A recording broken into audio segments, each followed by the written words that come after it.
మేడ్చల్ జిల్లా చెర్లపల్లి రైల్వే టెర్మినల్లో మౌలిక వసతులు కల్పించి ట్రాఫిక్ సమస్యలను పరిష్కరించి రోడ్ల విస్తరణను చేపట్టాలని డిమాండ్ చేస్తూ ఈరోజు చెర్లపల్లి రైల్వే టెర్మినల్ ముందు బీజేపీ ఆధ్వర్యంలో బైఠాయించి ధర్నా నిర్వహించారు. ధర్నాను ఉద్దేశించి ఉప్పల్ మాజీ ఎమ్మెల్యే ఎన్వీఎస్ఎస్ ప్రభాకర్ మాట్లాడుతూ తెలంగాణ రాష్ట్ర ప్రభుత్వం మొద్దు నిద్రలో ఉందని, భారత ప్రభుత్వం 450 కోట్లతో చెర్లపల్లి టెర్మినల్ నిర్మించి వర్చువల్ గా 4 నెలల క్రితమే మోదీ చేతుల మీదుగా ప్రారంభించి ఇంతవరకు రాష్ట్ర ప్రభుత్వం ప్రయాణికులకు కనీస వసతులు కల్పించకపోవడం సిగ్గుచేటన్నారు. రోడ్లు, వీధి లైట్లు, బస్సు సౌకర్యం, కనీస వసతులు లేక ప్రజలు ఇబ్బందులకు గురవుతున్నారని ఆవేదన వ్యక్తం చేశారు. 15 రోజుల్లో ప్రజలకు కావాల్సిన వసతులు కల్పించకపోతే రాష్ట్ర ప్రభుత్వాన్ని అష్టదిగ్బంధం చేస్తామని హెచ్చరించారు.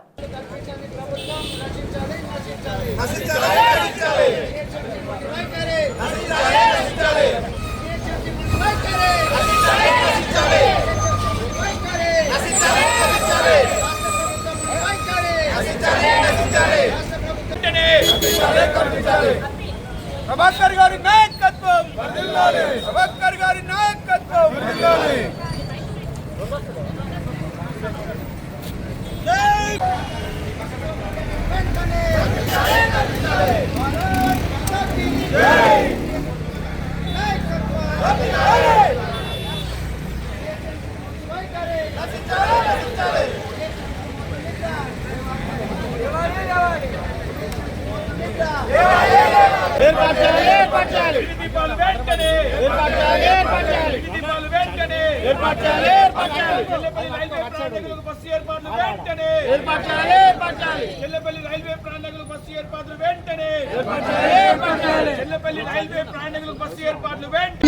చుట్టుపక్కల ఉన్నటువంటి అనేక పరిసర ప్రాంతాల ప్రజానికానికి ఇక్కడే ట్రైన్ ఎక్కచ్చు, ఇక్కడే ట్రైన్ దిగచ్చు, ఇక్కడి నుంచే కొత్త ట్రైన్ కూడా ఎక్కడానికి వీలు కల్పిస్తూ 26 ట్రైన్లని ఆపుతున్నారు.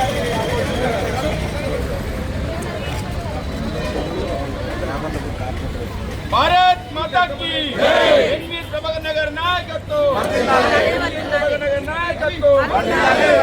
వివిధ ప్రాంతాల నుంచి వివిధ ప్రయాణికుల బస్సు ఏర్పాట్లు వెంటనే